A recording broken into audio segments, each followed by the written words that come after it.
Energy consumption में India पूरे world में तीसरे नंबर पे है। फर्स्ट नंबर पे है चाइना, सेकंड पे है यूएसए और तीसरे पे है इंडिया। इंडिया में इलेक्ट्रिसिटी कंजप्शन काफी ज्यादा है। देखा जाए तो हर इंडस्ट्री इलेक्ट्रिसिटी पे डिपेंडेंट है। अब ये बात तो क्लियर है कि एनर्जी सेक्टर में ग्रोथ तो होना ही है।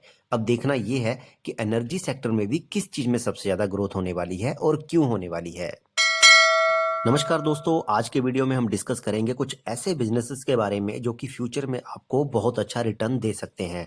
जैसा कि हमने पहले बात की इलेक्ट्रिसिटी कंजप्शन के बारे में, तो ऐसी कौन सी कंपनीज हैं जो इस फील्ड में काम कर रही हैं। इसको समझने के लिए हमें इलेक्ट्रिसिटी जनरेट करने का तरीका समझना होगा। इलेक्ट्रिसिटी दो तरीके से प्रोड्यूस होती है। एक होता है कन्वेंशनल तरीका, जिसमें कि नेचुरल रिसोर्सेज जैसे कि कोयला, नेचुरल गैस एंड ऑयल और फॉसिल फ्यूल ये सब आते हैं। और दूसरा तरीका होता है नॉन कन्वेंशनल, जैसे कि सोलर, विंड और हाइड्रो।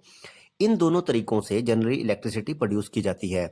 अभी तक मैक्सिमम एनर्जी कन्वेंशनल तरीके से ही जनरेट की जा रही थी, जो कि बहुत ही लिमिटेड हैं। और जैसे कि कोयला, जिसको कि बनने में कई सालों लग जाते हैं और इसका इस्तेमाल चंद मिनटों में ही हो जाता है। मतलब एक दिन ऐसा आएगा जब ये सारे कन्वेंशनल रिसोर्सेज खत्म हो जाएंगे। इसके अलावा दूसरी प्रॉब्लम ये है कि कन्वेंशनल रिसोर्सेज से एनर्जी प्रोड्यूस करने में पोल्यूशन बहुत ज़्यादा होता है। और पोल्यूशन से क्या प्रॉब्लम होती है वो आप सबको पता ही है। इन्हीं सब कारणों से एनर्जी सेक्टर में एंट्री होती है रिन्यूएबल एनर्जी की। मतलब ऐसा एनर्जी जो कि हवा, पानी और सोलर के थ्रू जनरेट होता है। ये सारे ऐसे नेचुरल रिसोर्सेज हैं जो कभी खत्म नहीं होंगे और इससे पोल्यूशन भी कम होता है। यही वजह है कि एनर्जी सेक्टर में एफडीआई और सरकार दोनों इन्वेस्ट कर रही है। रिन्यूएबल एनर्जी पावर जनरेशन में इंडिया फोर्थ नंबर पे है। इंडिया में जितनी भी इलेक्ट्रिसिटी प्रोड्यूस होती है उसमें से 40% रिन्यूएबल एनर्जी से आता है। 2030 तक इंडिया का इस कैपेसिटी को डबल करने का टारगेट है और 2070 तक 100% रिन्यूएबल एनर्जी बनाने का टारगेट है।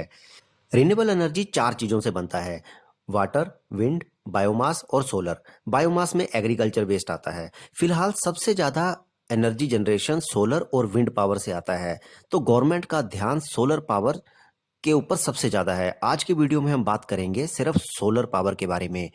गवर्नमेंट ने सोलर पावर जनरेशन कैपेसिटी को बढ़ाने के लिए सोलर पावर इक्विपमेंट्स पे लगने वाली एप्लीकेशन फीस को 80% तक कम कर दिया है। और इसके अलावा इन्वेस्टिंग वैलिडिटी को भी डबल कर दिया है, जो कि पहले 2 साल की थी अब 4 साल कर दिया गया है।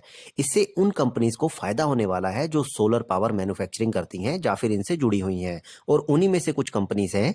पहली है टाटा पावर, और दूसरी है वारी रिन्यूएबल्स, और तीसरी है सेलेक्ट एनर्जी सिस्टम्स। ये तीनों कंपनियां सोलर पैनल बिजनेस में इन्वॉल्व हैं और पिछले कुछ सालों से अपनी कैपेसिटी को लगातार बढ़ाने में लगी हुई हैं। सेलेक्ट एनर्जी को देखें तो पिछले एक महीने में 65% रिटर्न दे चुकी है, जो कि हमने वीडियो के थंबनेल में दिखाया था।